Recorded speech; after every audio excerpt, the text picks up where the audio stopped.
Hoy vamos a sumergirnos en una de las grandes preguntas de la historia de España. ¿Por qué el siglo XIX fue, bueno, un desastre casi constante? Hablamos de una auténtica espiral de inestabilidad que de verdad llevó al país al borde del colapso. Vamos a intentar desgranar juntos las claves de este siglo tan turbulento. Fíjense en esta frase. Donde quiera que se ponga el tacto, no se encuentra el pulso. Uf, es que es demoledora. La dijo el político conservador Francisco Silvela. Y la verdad, no se me ocurre una forma mejor de captar el sentimiento de todo un país en 1898. Es la imagen de un cuerpo moribundo, ¿verdad? De un país que después de una derrota militar que fue humillante, parecía, pues eso, que había perdido su fuerza vital, que ya no latía. Y claro, para entender de dónde viene esa sensación de colapso total, el punto de partida tiene que ser ese año, el desastre del 98. Ese momento en el que una nación entera entra en shock. ¿Y qué pasó exactamente? Pues que todo estalló después de una guerra muy corta y sobre todo humillante contra Estados Unidos. El Tratado de París de 1898 fue, vamos, el acta de defunción de un imperio de siglos. Se perdieron Cuba, Puerto Rico, Filipinas, Guam. De repente todo desapareció. Fue un golpe durísimo, un verdadero trauma para la conciencia nacional. Entonces, la gran pregunta es esta. ¿Cómo pudo un imperio tan grande caer tan bajo y, sobre todo, tan rápido? ¿Fue solo mala suerte en una guerra? ¿O era esto la crónica de una muerte anunciada? Para encontrar la respuesta tenemos que rebobinar. Y al rebobinar, lo que vemos es eso, un siglo de inestabilidad. Un largo, larguísimo camino que nos lleva directos a 1898.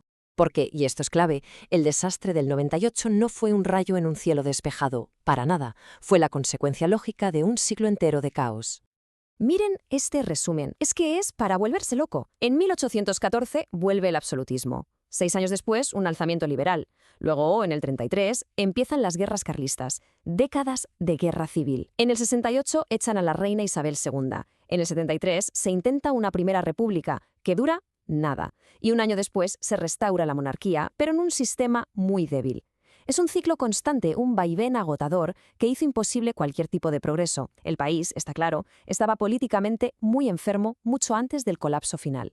Pero más allá del caos político, había un problema de fondo, un problema económico y social enorme. Vamos a hablar de la tierra que nunca fue liberada, de una revolución que se quedó a medias y que tuvo unas consecuencias terribles.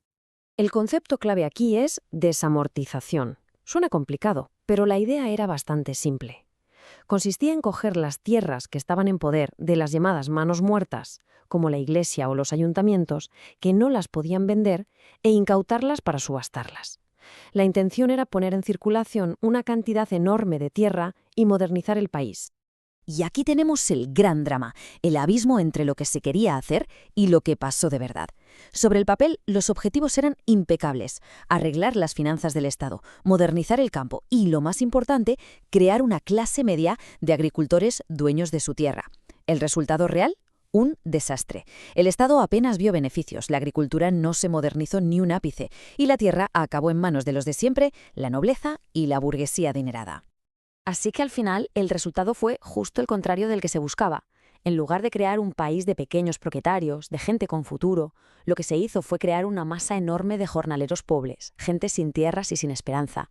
Y esto, claro, fue una fuente de conflicto social brutal que marcó a España durante generaciones.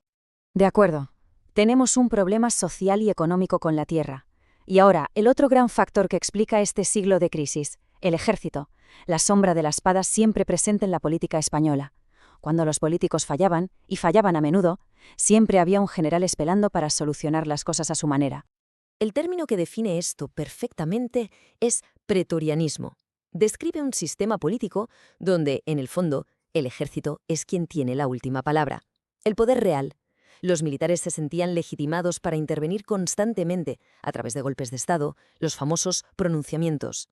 Y ojo, porque la propia monarquía a menudo echaba más leña al fuego.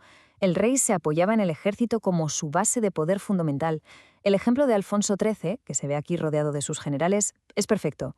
Le encantaba esa imagen del rey soldado. Esto, claro, no hacía más que reforzar la idea de que los militares estaban por encima de los políticos. En resumen, el papel del ejército español en esta época es complejo. Se veían a sí mismos como los salvadores de la nación, los únicos capaces de poner orden.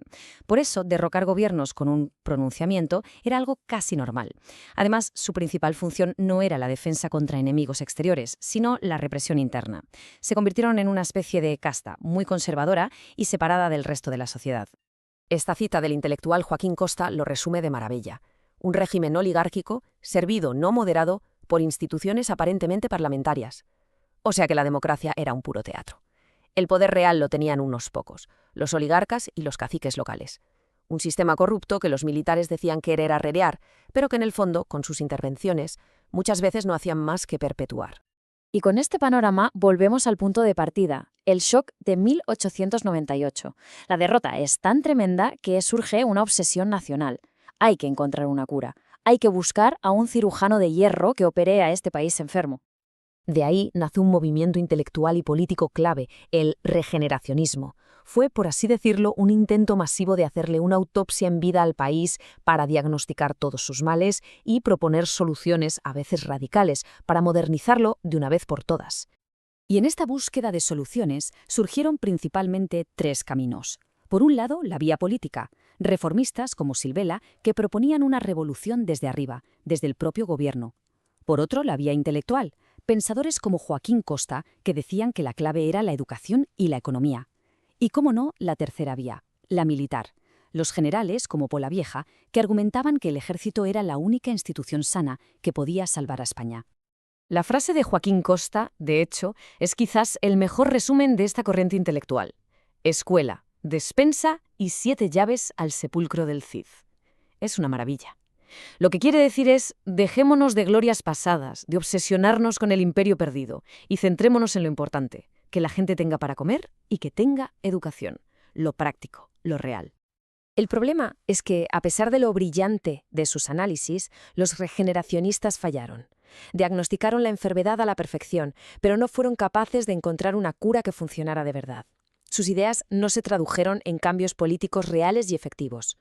Y claro, como las soluciones políticas no llegaban, como el sistema parlamentario parecía incapaz de arreglar nada, empezó a crecer una idea muy peligrosa, la idea de que hacía falta un cirujano de hierro, un hombre fuerte, un autoritario que cortara por lo sano y salvara al país. Y esa idea, la del cirujano, se hizo realidad en 1923. Ese año es la culminación de todo este largo proceso de crisis y de intentos fallidos de regeneración. Finalmente, el cirujano de hierro llegó. Fue el general Miguel Primo de Rivera, que dio un golpe de Estado, acabó con el débil sistema parlamentario e instauró una dictadura militar. Y lo hizo, y esto es muy importante, con el apoyo del propio rey Alfonso XIII. Y esto nos deja con una pregunta final para la reflexión, una que va mucho más allá de España y del siglo XIX. Cuando las reformas políticas fracasan y las instituciones se tambalean, ¿se vuelve inevitable el cirujano de hierro? Es una pregunta inquietante, y su respuesta seguramente sigue abierta.